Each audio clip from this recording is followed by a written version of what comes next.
भारत के कोने कोने में आज जात की चर्चा चरम सीमा पर है, जिसकी वजह से प्रमोद कृष्णन ने कहा, भारत में जो जात की व्यवस्था है यह बहुत बड़ा विषय है।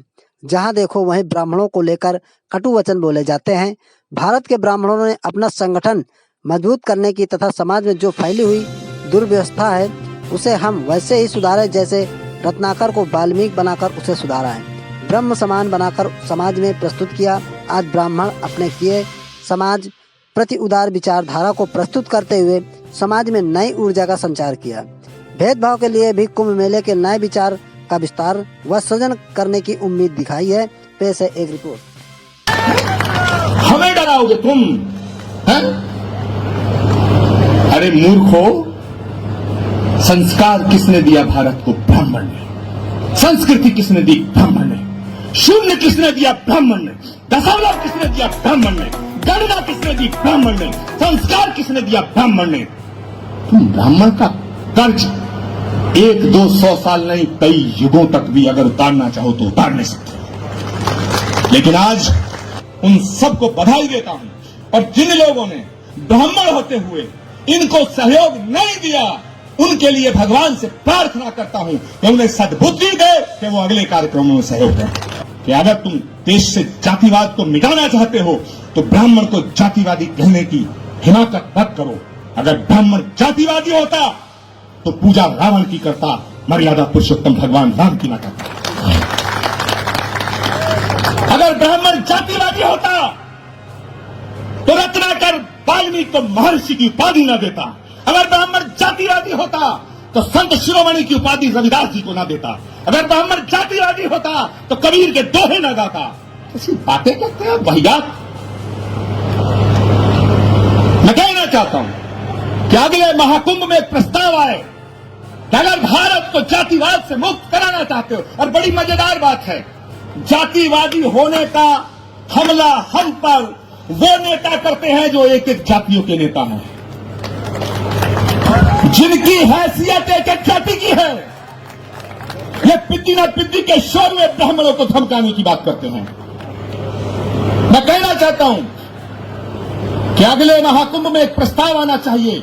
यदि भारतीय लोकतंत्र से, भारत की राजनीति से जातिवाद को मिटाना चाहते हो, और भारत के संविधान में बाबा साहब अम्बेडकर ने यह व्यवस्था दी है, ये हमारा प्रेम्बल है कि भारत के अंदर धर्म, जाति और लिंग के आधार पर कोई भेदभाव नहीं होगा।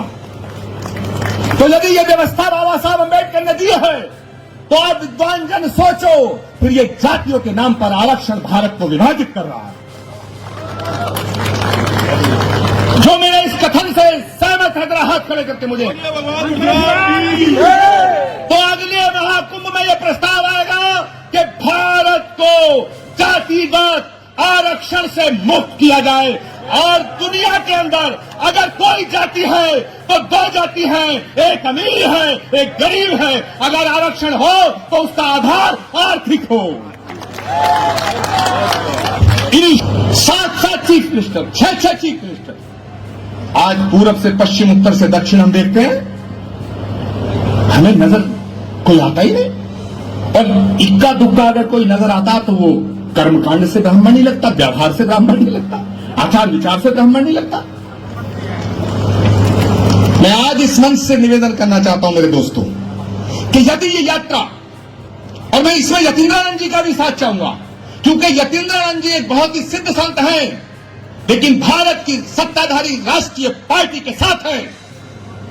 मैं कल की पीठाधीश्वर के रूप में सेवा में हूं, लेकिन मैं भारत की विपक्ष की पार्टी के साथ हूं, मगर ब्राह्मणों के हित में हमारे दोनों के बीच में कोई मतभेद नहीं है। आप फैसला करिए। मैंने तो कर लिया।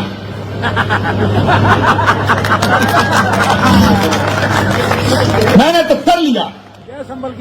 कर लिया।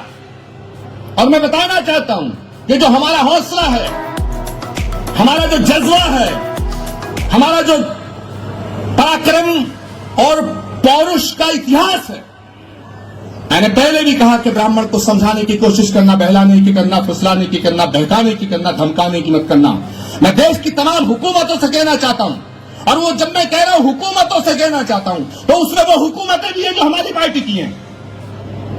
मैं उन सब हुकूमतों से कहना चाहता हूं, वो हुकूमत भी है जो हम पे निशाना साधती है। मैं दोनों हुकूमतों से कहना चाहता हूं कि जज्बे शौक शहादत को क्या कीजिए,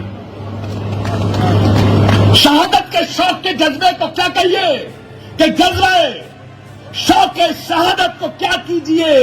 आज हमने हथेली पे सर ले लिया, आज हमने हथेली पे सर ले लिया, और कत्ल होने से अब हम डरे किस लिए, कातिलों के मोहल्ले में घर ले लिया।